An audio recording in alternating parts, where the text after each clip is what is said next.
Hey guys, and welcome to a new series I'm going to be starting on the channel called Learning Death Knight PvP. Where basically, us together, you and me, both learn how to play Death Knight better in PvP. So for the purposes of these guides and videos, we're going to be working with Unholy as a spec, just because at the moment, as of the time of making this video, it is slightly the better spec for PvP, especially for arenas, just because of the extra utility and pressure it can put out and get out those extra necrotics. So in this video we're going to be going over talents, glyphs, stat priorities and ideology of the class. We're going to blaze quickly through talents, glyphs and stat priorities just because it's pretty easy to just look up for yourselves. It's not too complicated. What I've got for talents at the moment, it is open to interpretation, but a good thing to roll with is Rolling Blood, Lichborn, Asphyxiate, Conversion, Blood Tap and Desecrated Ground. Rolling Blood just helps you get that extra bit of damage out with the blood rolls for spreading diseases instead of pestilence. I've heard Plague Leech can also be useful for getting out some extra necrotics. Rolling Blood's a bit easier to use, but it's really up to you. Lichborn is there for the self-heal, pretty explanatory. Asphyxiate is just the best in that tier. That extra stun gives you a lot of good extra CC. Conversion, this is a controversial one between Death Pact and Conversion, though for arenas, with the macro which lets you spam and double heal a conversion tick, Conversion is supposedly better for arenas. If you're just doing BGs, Death Pact is usually fine for that. I've chosen Blood Tap here. After trying it out, I've been in love with it. When I first read these talents, sort of when they first changed and came out, I thought I don't want to worry about that extra management of Blood Tap, so I just picked either Runic Corruption or Runic Empowerment. But Blood Tap is actually really good, especially for Unholy. Getting off those necrotics is a major thing for this spec, and Blood Tap gives you on command another necrotic, so up to 2, which is pretty awesome. After that, for arenas, Desecrated Ground is better. For BGs, the other two, if you want, but for arenas, Desecrated Ground is pretty much an extra trinket, which is fairly awesome.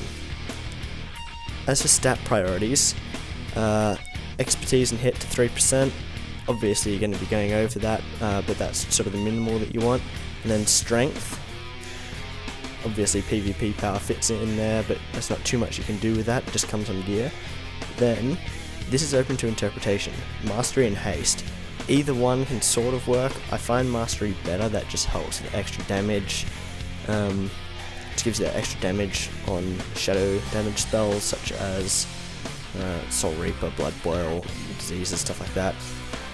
Haste gives you sort of extra, just speeds up rune regen and stuff like that, which is viable, but I tend to like mastery better.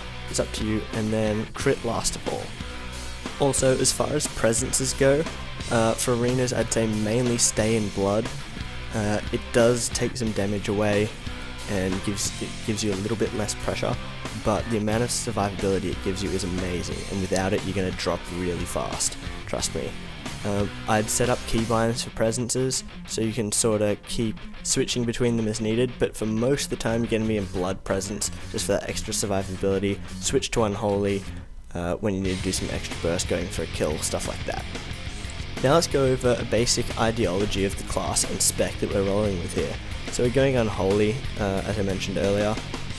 The sort of way Unholy works is using diseases and pets, you summon gargoyle, stuff like that for damage. That's your main source of damage really, or at least a very high percentage of it. Unholy DKs are all about pressure. Pressure. So you've got those diseases ticking, the gargoyle hitting away, you're keeping up festering strikes, keeping up those diseases, scourge strikes, doing extra damage, and then stacking on those necrotics. Necrotic strike is one of the main abilities of this spec and this class for PvP. It's really one of the best you can get. The healing it mitigates, plus it doesn't do very bad damage either. Stacking like numerous necrotics is going to really help take someone down in an arena. Even BGs, it's an amazing ability, and that's going to be what you want to be focusing on and trying to get as much as possible. Going for a kill, that's when Blood Tap really comes in handy, gives you that 2 extra necrotics, mitigate any more healing that they can do, cast time as well. It's an altogether great ability, so that's what you want to be doing. For DKs, you want to have your diseases up, constantly going, spread them to whatever you can for that extra damage. Pop your gargoyle for damage, trinkets, stuff like that. We're going to be going over how to do damage in the next video, as well as ability breakdown and macros. So stay tuned for that.